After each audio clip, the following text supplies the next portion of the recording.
Welcome students.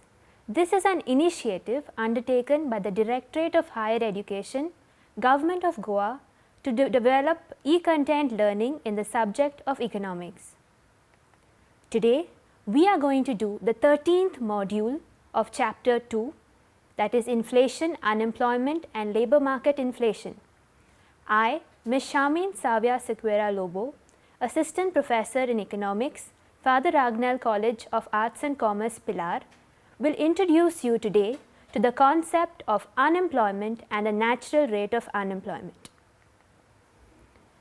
So, we are going to look at different concepts related to unemployment, then we will see what are the consequences of unemployment.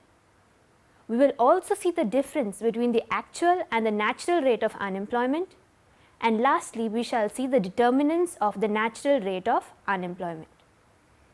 After completion of this module, you will be able to elucidate concepts related to unemployment, you will be able to analyze the consequences of unemployment, you will be able to differentiate between the actual and the natural rate of unemployment, and lastly you will be able to explain the different determinants of the natural rate of unemployment.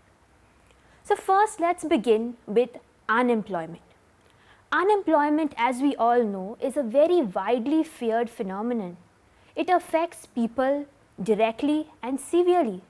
If people are unemployed, they lose their income, their expenditure is affected, their standard of living is affected. At the same time, it impacts them psychologically. They lose their feeling of self-esteem if they would have had a job, right? So, we also know that the nature of unemployment differs. For example, developing countries often face open unemployment. You can see that people are openly unemployed, whereas in developed countries, you have a tendency towards frictional unemployment, in which people move from one job in search of another job. Unemployment is also a key indicator of the performance of a country. The number of jobs in a country are very closely related to the level of production of that country. A measure to check the economic efficiency of a nation is unemployment. Why? Because to measure economic efficiency means we have to optimally use our resources, and if our people are unemployed, means we are not optimally using our human resources. Now we shall see different concepts related to unemployment. Firstly, what is unemployment? Unemployment is a state of affairs where a large number of able-bodied persons of working age are willing to work but cannot find work at the current wage level. So, what is important here is that these people are able-bodied, healthy people and are willing to work but they cannot find work. Who are classified as the unemployed? Persons are classified as unemployed if they do not have a job, they have actively looked for a job in the prior 4 weeks and they are currently available for work. The next definition is labor force. How do we define the labor force? Labor force includes the total number of workers, including both those who are employed as well as those who are unemployed. And lastly, what is the unemployment rate? Unemployment rate is the percentage of the labor force that is unemployed. So, it is the number of unemployed divided by the labor force multiplied by 100. Now, we shall jump to the consequences of unemployment. So, the first important consequence of unemployment is naturally when people do not have a job, there is a loss of income. So, if there is a loss of income, expenditure is affected, the standard of living of the person is affected, and they may also have debt problems. The next consequence is loss of national output. Unemployment leads to a loss of national output because there is a wastage of resources. Our human resource is being wasted.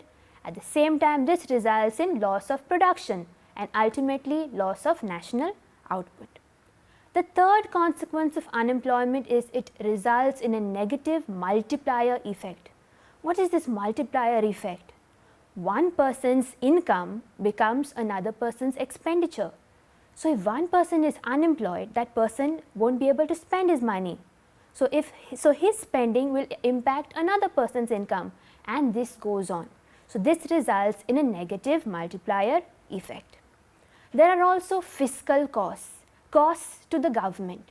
So if people are unemployed, they don't pay taxes. So government loses their tax revenue. At the same time, government may have to pay these people unemployment insurance or unemployment compensation, resulting in a deficit to the government.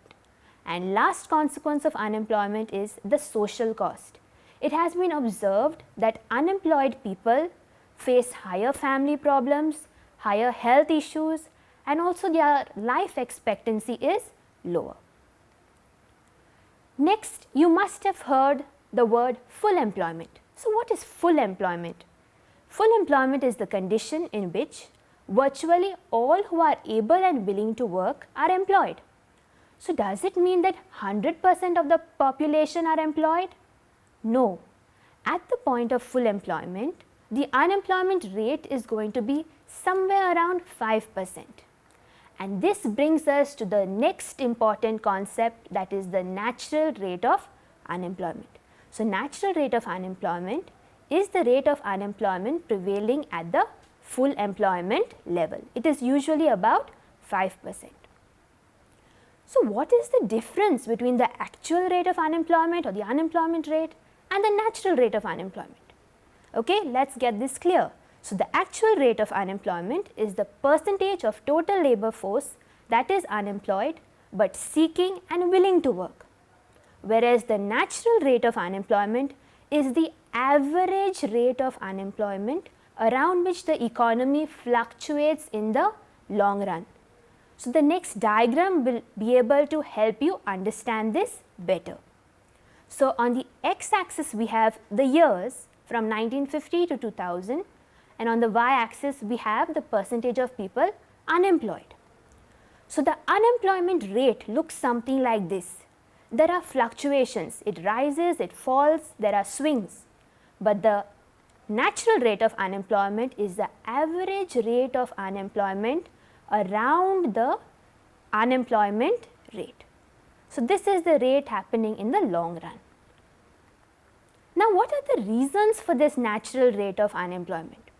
The two very important reasons are frictional unemployment and structural unemployment. What is frictional unemployment? Frictional unemployment exists due to people being in the process of moving from one job to another.